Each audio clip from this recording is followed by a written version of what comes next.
Okay. So, on the way na po tayo to the distillation. Sa sorting pa.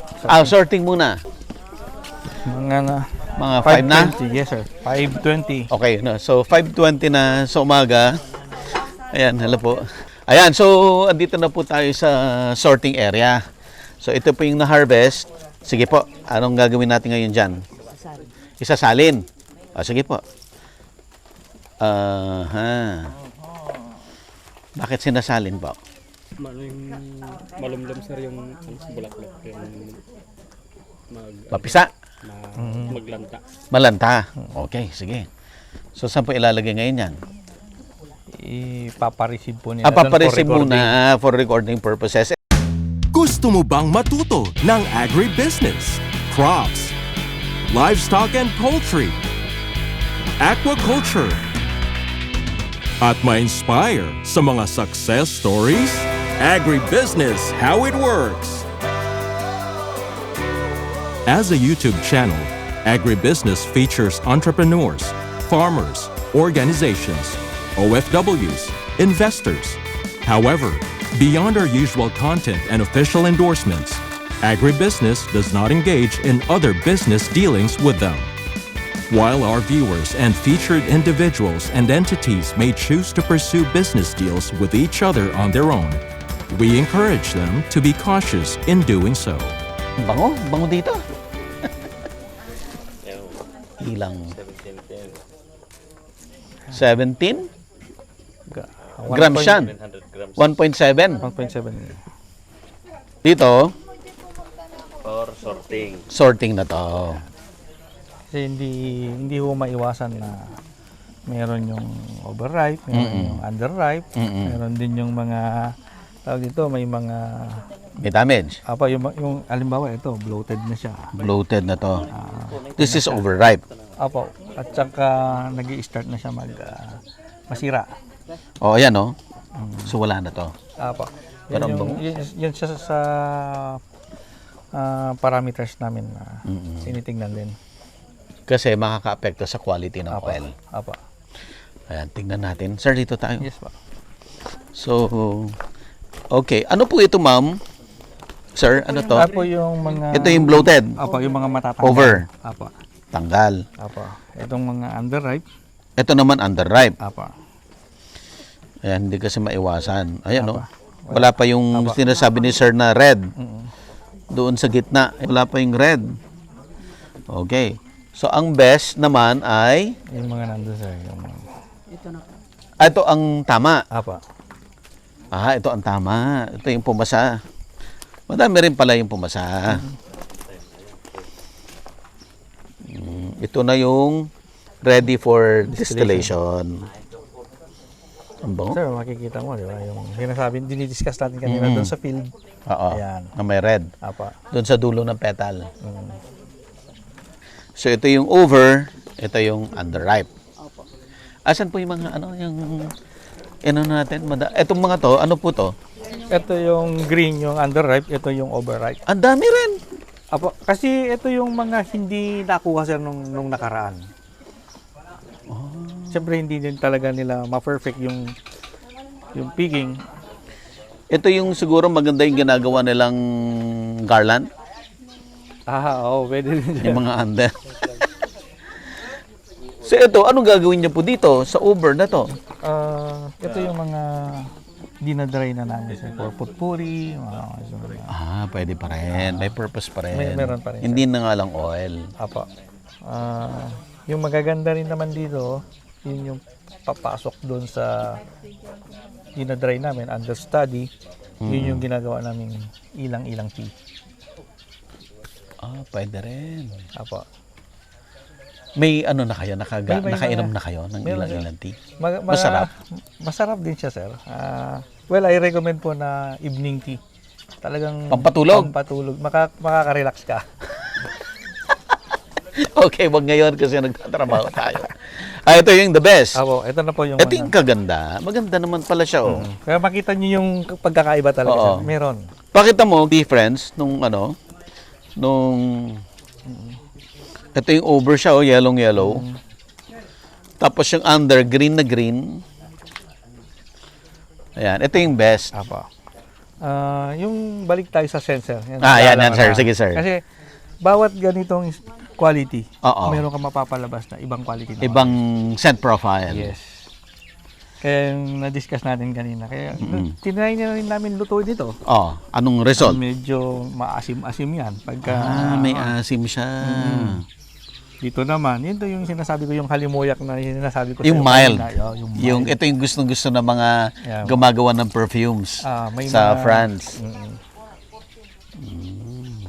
Pero pag as it is, pag aamuyin mo, mas magandang amoy nito. Kung sa at... As a flower, no? Apo. Pero yung mga manufacturer ng perfume, ito ang gusto nila. Apo.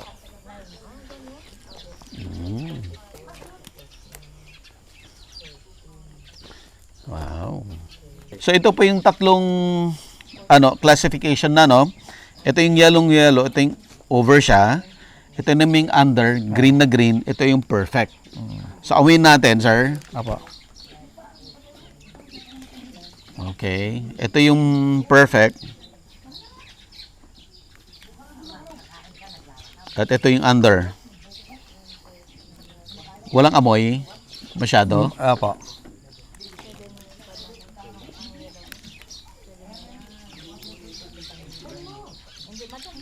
Yung pagka-floral at saka yung sweetness, sobra dito. Ito yung medyo light. Light. Apo.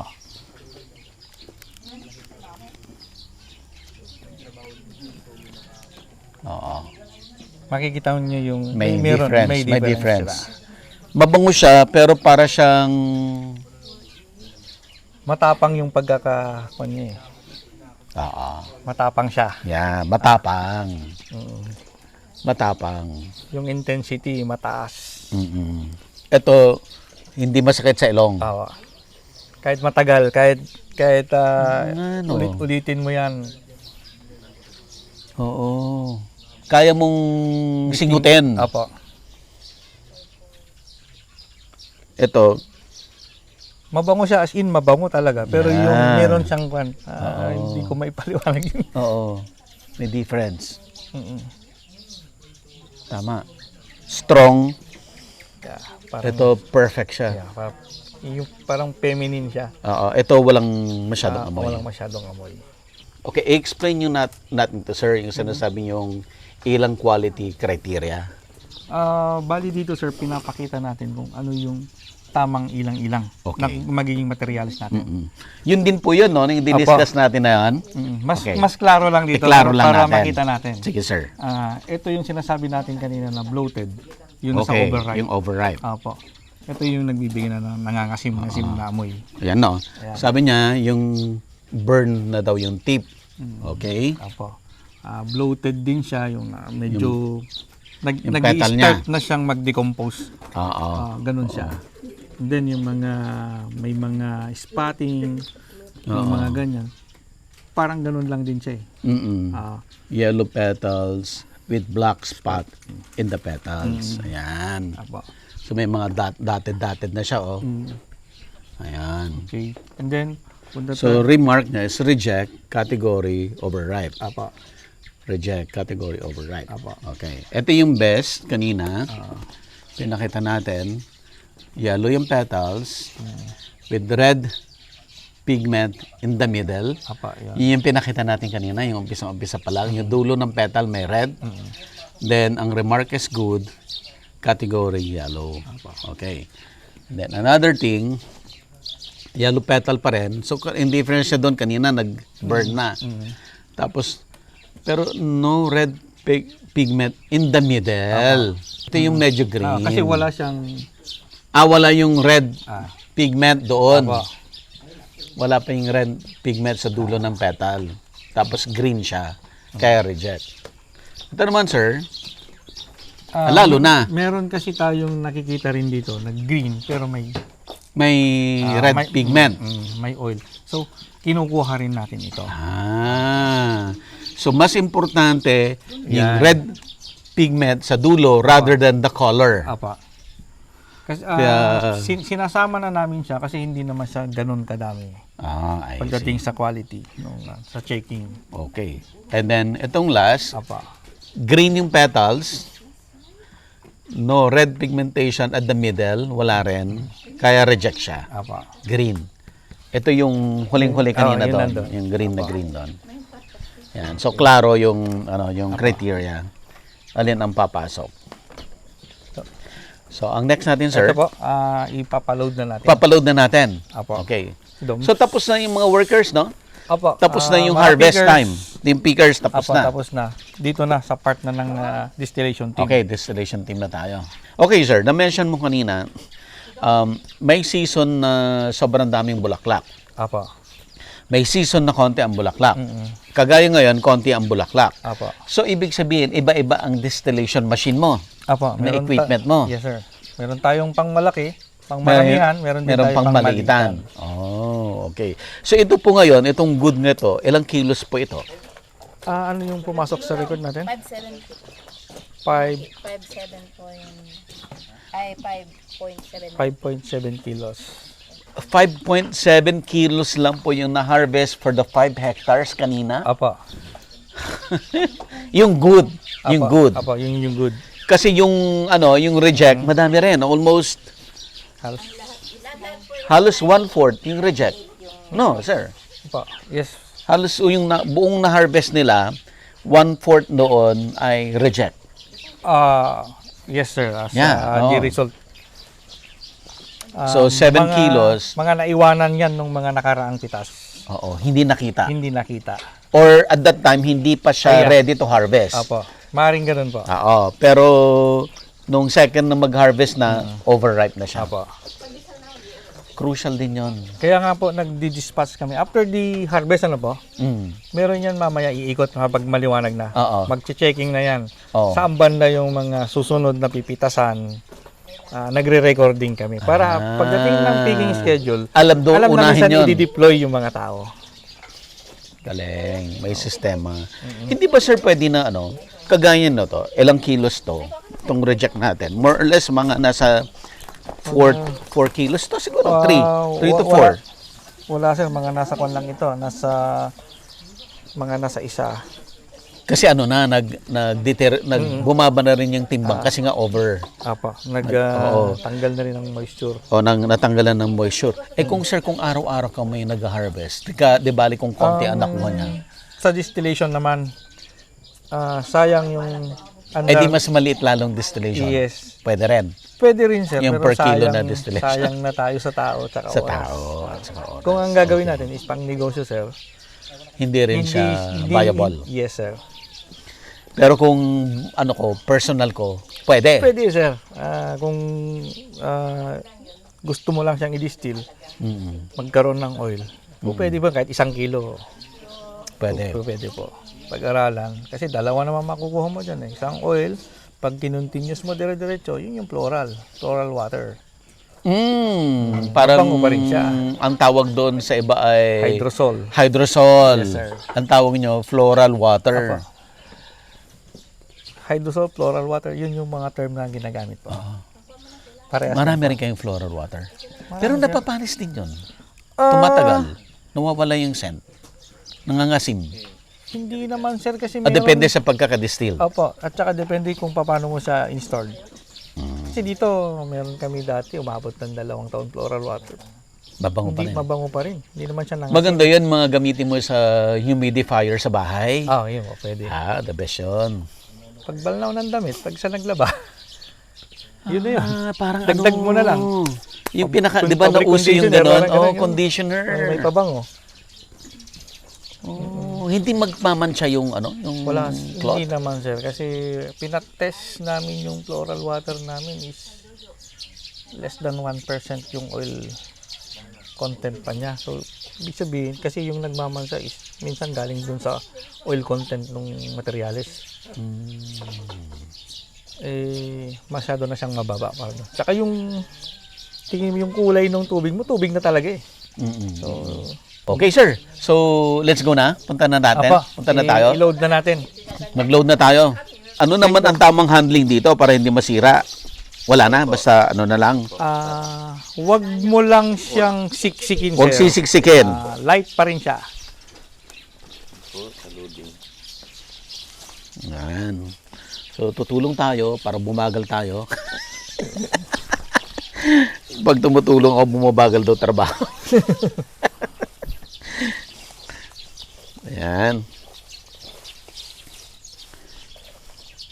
So, sir, kung mas malaki yung plantation mo pa, pwede ka nga daily nagpapa-harvest, no? Pwede po, sir.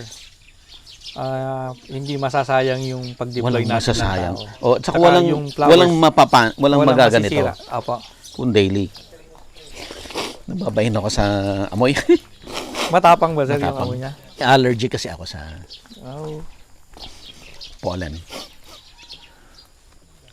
Ayan. So sir, itong 5.7 na petals, na flowers, Opo. ilang ml ng oil makukuha natin dyan? Bali, maliit lang makukuha natin dyan kasi ang oil recovery, sir, is 1% lang. 1%. Mm-mm. So, So, 1% of 1 kilo is 10. opo, 10. 10, ano yun? 10 ml, 10 grams. 10 grams of oil. Opo. So, yung 5 kilos is ano lang? 50 grams lang? Baka, hindi, sir, mas maliit pa. Kasi doon sa 100 kilos, makakuha tayo ng 1 kilo. Yung 100 kilos. Pero ano, mahal yun. Kahit yung 5 grams lang. Opo, sir. Kaya na niyang bayaran yung gastos natin sa, Yung 5 grams na yan. opo, yung, Yung ano mo, yung gastos mo for the whole harvest and ano. not exactly ganun, sir. Pero, pag, ang consideration kasi is dito sa distillation. Although, yung nangyari dito sa harvest, maliit Sa talaga farm. yung nakuha. Oo. Mababa talaga. Kapag, let's say, yung isang tao natin, nakakapag-harvest sila ng 5 kilos, yun, masasabi natin, nakabawi tayo doon. Ang isang tao, 5 kilos. Apo. Kaya nililimit din namin yung pag-deploy. Depende talaga sa Sa dami. dami ng flowers. So, mas okay na may nasayang ng bulaklak kaysa dun sa na dami mong dinaploy Kasi- na tao. Kasi minsan, kung talagang hindi siya pwede Oh. na iluto, Ops, kuya, saglit lang. hindi siya pwedeng iluto, yung dinadry na namin, sir. Sa bagay, hindi naman pala masasayang. Mm-hmm. Okay, so lalagyan. Ito po yung distillation Mga maliit. tank. Stills. Ano tawag po sa kanya? Distillation vat. Distillation bath. Yan.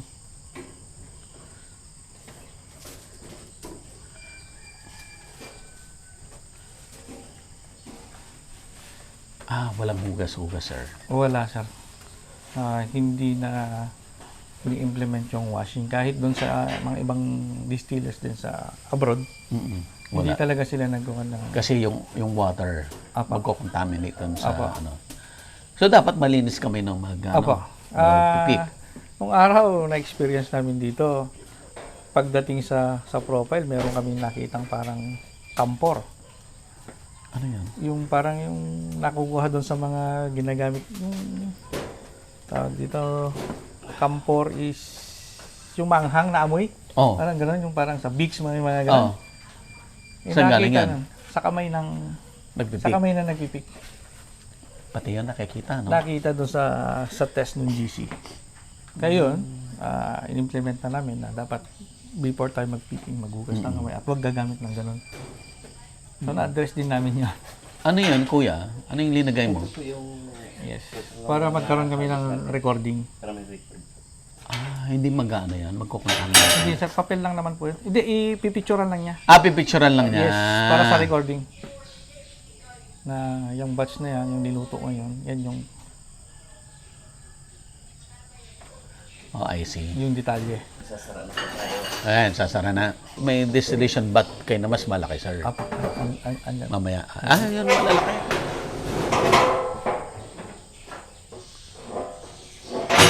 Ayan. So, crucial po yan kasi kung mali yung distillation process or yung machine mo hindi maganda, Apo. it's either maraming Masunog mo siya. or maraming makascape na aroma na na amoy, Apo. na scent.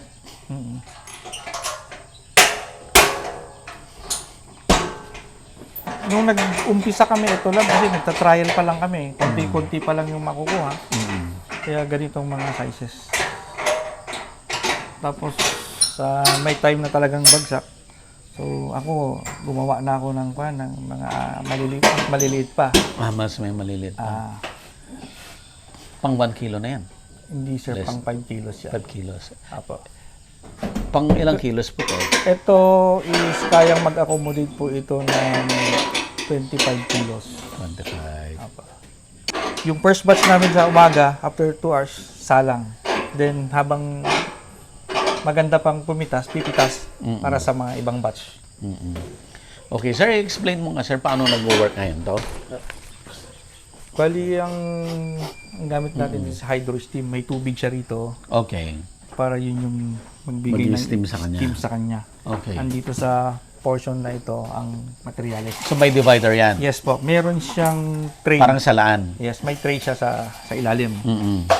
And then, iinitan na siya. Apply ng init. Ito yung... Ito na po yung condenser natin. Ito yung condenser. Apa. Okay.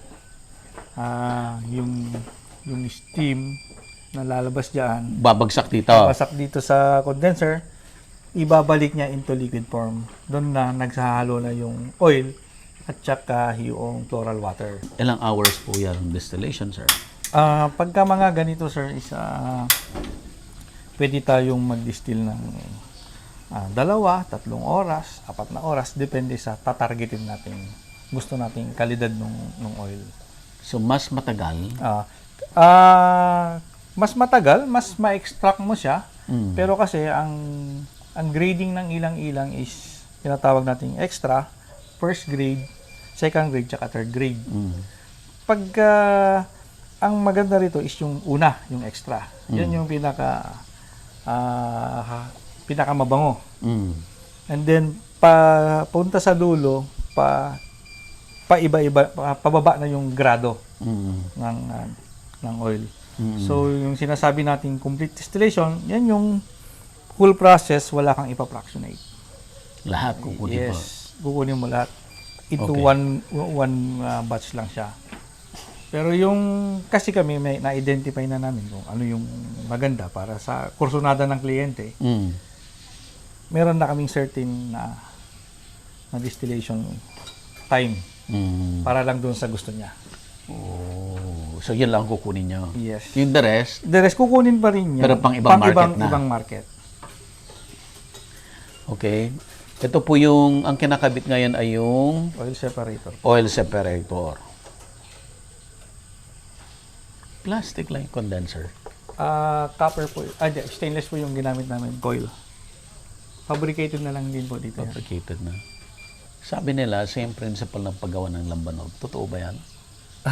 Yung mga gumagawa po, yung lalo mga nagpunta ng Saudi, yung mga ganun din po yung ginagawa. Although, nakakakita din po ako nung nandun ako sa ibang bansa. Parehas lang din po. Ang punto lang dito is sa materialis talaga kung Materials. saka dun sa temperature. Kung anong lalagay mong init, mag-iiba yung grado nung alcohol mo, yung sinasabi nila. And then? Yan, aantayin na siya sir, kasi bibigyan na tayo ng init. Pagbagsak niya, babalik. Opo. Mapupuno siya hanggang dito. Andito yung kanyang level.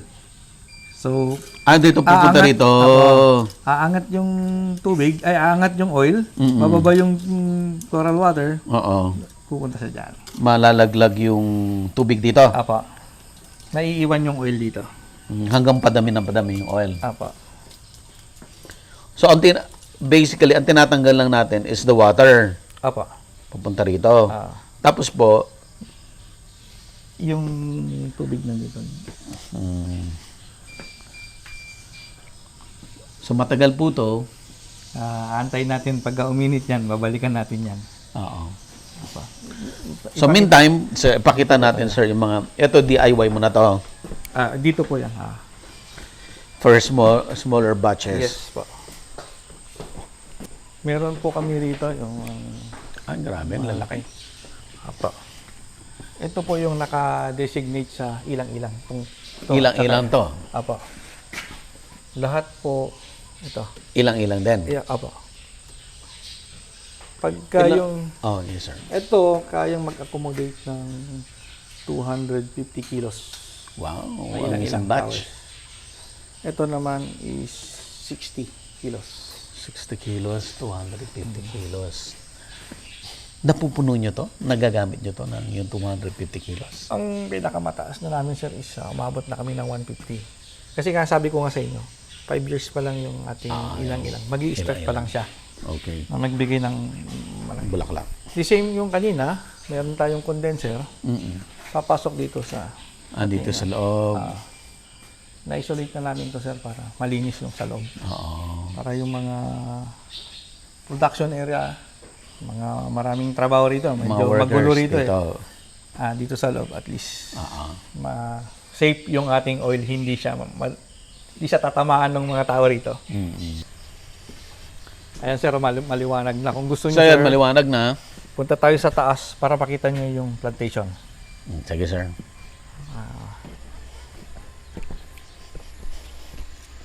Pero mamaya, mag-aerial kami mamaya. Ganun po. Sayang sir, dapat pati vetiver sa nataon. May luto rin. I-reschedule natin. Oo. Mag-harvest na kami ng Reschedule tayo ng May. Harvest Di, ako ng May. balik kami ng May. Oo. Para makita mo din yung activity namin sa field. Mm-mm. Sana pati planting. Planting. Makita mo mamaya sir. Katatapos lang namin magtanim eh. Pero Tapos na. mga maliliit, Hindi, pag binalikan ko, pwede mo natin i-simulate yung planting. pwede naman sir. Tapos content management. Tapos harvest. Maganda yung ginawa namin sir kasi ang tinaniman namin lahar. So parang pinag-aaralan natin ang lahar. Anong pwede natin gawin sa kanya? Mm-mm. Yun yung maganda doon. Ano naman po to? Vetiver po. Dito kami nagda-dry. Nag-i-station ng vetiver. Kasi Kailangan siyang i-dry before siya i-distill. not necessary i-dry sir. Pero kasi yung process namin kailangan namin mag-station. Kasi habang niluluto namin yung vetiver, 24 hours kasi yung luto. Mm. So dumadating na yung mga stocks namin. Then tini-tray drying lang namin siya para matanggal din yung moisture. Kasi minsan may washing kami nangyayari dyan. Mm-mm. So basang-basa talaga. Kaya Ano po to? Yan yung ilang? ito na po yung ilang natin. Yan. Yung sa banda ron sir, hindi pa na-trim, na-pruning. Ito na yung mga na-pruning natin. May papakita natin yung pruning mamaya. Yung sir, ito yung ilang-ilang na hindi na-prune. Oo, kaya lumaki. Later on yung mga nasa baba sinasabi ko yun. Nagkakaskate talaga eh. Apa. Pero pag tumanda ito kasi sir, yung mga nasa baba, papatayin niya yan. Kaya Tatanggalin niya. kasi tumataas. Tatanggalin niya.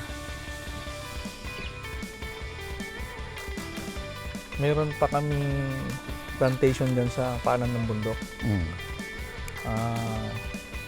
Yung dating plano namin nila boss, mag-harvest doon yan. I-deliver ng drone dito. Yung drone. Kaya? Yes sir, kasi Kasi magaan lang naman yung ilang. kung idadaan kasi namin sa kalsada, i-deliver dito, abutin kami ng 30 to 40 minutes. So sayang yung oras. Mm. Wala pa namang kuryente doon. Mahirap naman mag-distill doon sa area doon. So yun yung plano niya dati noon. So titignan pa rin namin kung pwede pa rin. Agribusiness merch is now available on Shopee and Lazada. Agribusiness, how it works. Instruct, inspire, succeed.